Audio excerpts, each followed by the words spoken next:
Gracias, compañeros. Un saludo respetuoso y cordial a dos invitados especiales, el padre Evaristo Acosta Mestre, director general de la Asociación María Goretti, y el doctor Jesús Martínez Betancourt, decano de la Facultad de Economía y Ciencias Administrativas de la Universidad de Nariño. Tema a tratar con ellos: lo que corresponde a la noticia de que aparece en el boletín conjunto del gobierno y las FARC, firmado en La Habana, el número 75 sobre cese bilateral al fuego. ¿Qué concepto les merece? Empecemos con el padre Evaristo Acosta, con el sentido y respetuoso mensaje de bienvenida. Muchas gracias, Ramiro, y a la amable audiencia. Estamos muy felices por esa muy buena noticia.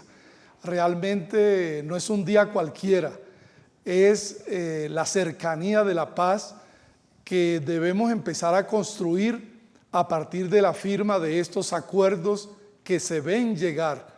Así que mi concepto es altamente positivo, esperando que los escépticos den un paso adelante y tengan esperanza en este proceso. Doctor Martínez Betancourt. Indudablemente los hombres y mujeres, niños y ancianos racionales del país y del mundo debemos estar de pláceme por esta decisión adoptada por el gobierno y las FARC. Ojalá por ese mismo camino siguiera el Ejército de Liberación Nacional y de una vez, así suene atrevido, con las BACRIM, porque es un factor desestabilizador de cualquier proceso de post-acuerdo. Ustedes lo han dicho, hoy es tal vez el comienzo del fin de la guerra, pero ¿qué piensan del post-conflicto? Padre Acosta. Realmente es un desafío. Tenemos que trabajar mucho, especialmente con las víctimas, y quiero mencionar que aquí a nivel del departamento se está moviendo mucho la unidad de víctimas de la presidencia. He sido testigo de actividades lideradas por la doctora Luz Angélica Chamorro, donde se está formando el personal que va a trabajar con tantas víctimas que ha dejado este conflicto, que ojalá llegue pronto a su final. Doctor Martínez. La verdadera paz territorial pasa por suscribir un nuevo acuerdo, un nuevo contrato social entre el Estado, el centro y las regiones y las periferias, porque la violencia se ensañó en zonas aisladas, atrasadas, deprimidas, pobres y con un marcado abandono por parte del gobierno central. De allí que yo proponga que deba suscribirse un nuevo contrato social entre el gobierno central y el departamento de Nariño, donde se nos reconozcan nuestras especificidades y se nos dé un tratamiento distinto al que se les da a otras zonas del país, para nosotros poder superar nuestras precariedades y nuestras falencias históricamente heredadas a partir de ese odioso centralismo. Fuerzas políticas tradicionales y especialmente el uribismo se han expresado en una circunstancia eminentemente de oposición. ¿Qué piensan ustedes sobre esta realidad que estoy planteando? Me encuentro realmente ante la situación de polarización de los políticos, especialmente el Centro Democrático, al cual llamamos a la reflexión. Los invitamos a subirse a este tren de la paz. Entre todos tenemos que construirla. Debemos dejar las armas de lado, debemos desarmar los espíritus y la palabra debe ser constructiva, nunca destructiva. Doctor Martínez. Infortunadamente existen personas y personajes que obedecen a unas políticas oscurantistas, retardatarias, propias de épocas nefastas en la historia de la humanidad, y que la misma humanidad, la misma sabiduría de las naciones y los pueblos se ha encargado de descalificar este tipo de actuaciones, y el pueblo ha sido superior a ellos y se han impuesto precisamente los dictámenes pacifistas y constructores de nuevas civilizaciones.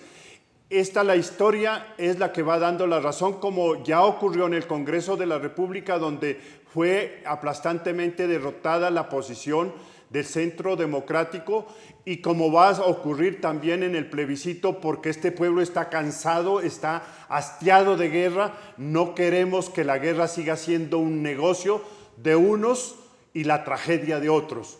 Y también, o tampoco, la paz tiene que volverse un negocio y la tragedia de otros. ¿Cuál consideran que debe ser el compromiso tanto desde la academia, desde la iglesia, desde las opciones sociales? El compromiso es múltiple. Hay tantos campos en los cuales trabajar.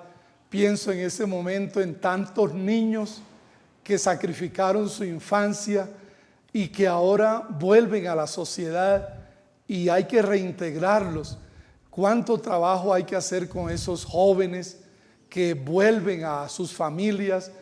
Hay que brindarles oportunidades de estudio, oportunidades laborales. Nuestro compromiso tiene que ser muy grande con las mujeres a las que obligaron a abortar en distintas ocasiones. El trabajo para los psicólogos, los sociólogos, es algo que va a conllevar mucho compromiso de parte de nuestra sociedad.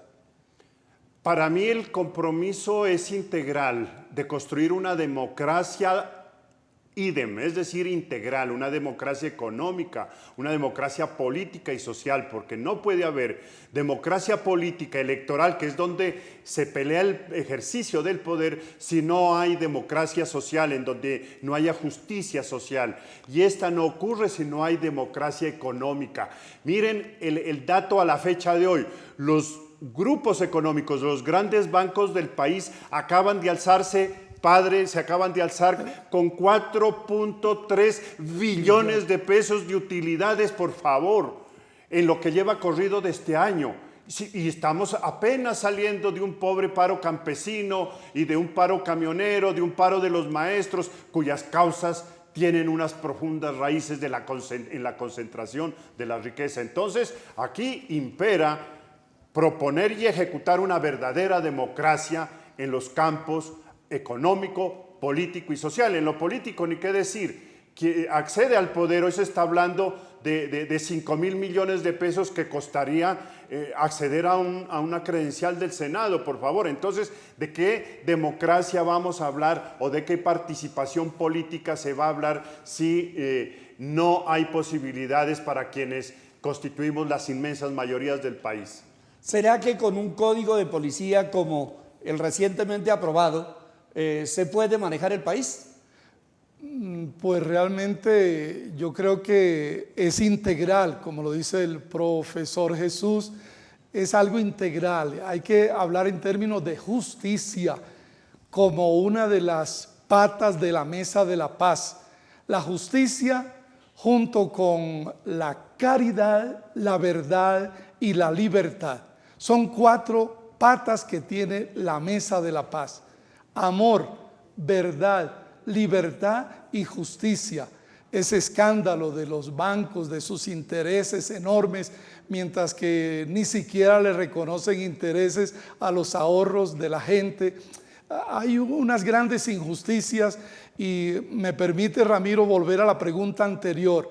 El compromiso de la iglesia en cuanto a la reconciliación. Nosotros somos embajadores de la paz. Somos embajadores de la reconciliación. Bien lo decía Ingrid Betancourt hace poco, que ella había perdonado a la guerrilla. Y eso es algo que ayuda a que esto no se siga deshumanizando. Creemos pues que la reconciliación, el perdón, debemos inculcarlo en nuestra sociedad. Comparto plenamente lo que expone el padre Evaristo, porque es sentido a partir de las vivencias y la cotidianidad que tenemos y de la experiencia que tenemos, que no se han resuelto las causas objetivas y subjetivas de las violencias, también con más violencia. Por lo tanto, el Código de Policía debe obedecer a unas reflexiones más profundas desde el punto de vista social, económico, político, cultural, ambiental, si se quiere, para eliminar esas causas y no recurrir a la violencia policial como se está denunciando con frecuencia, afortunadamente en casos aislados, y eso sin tener código de policía a bordo, que se volvería una patente de corso para ejercer más represión y no atender los problemas en sus verdaderas causas.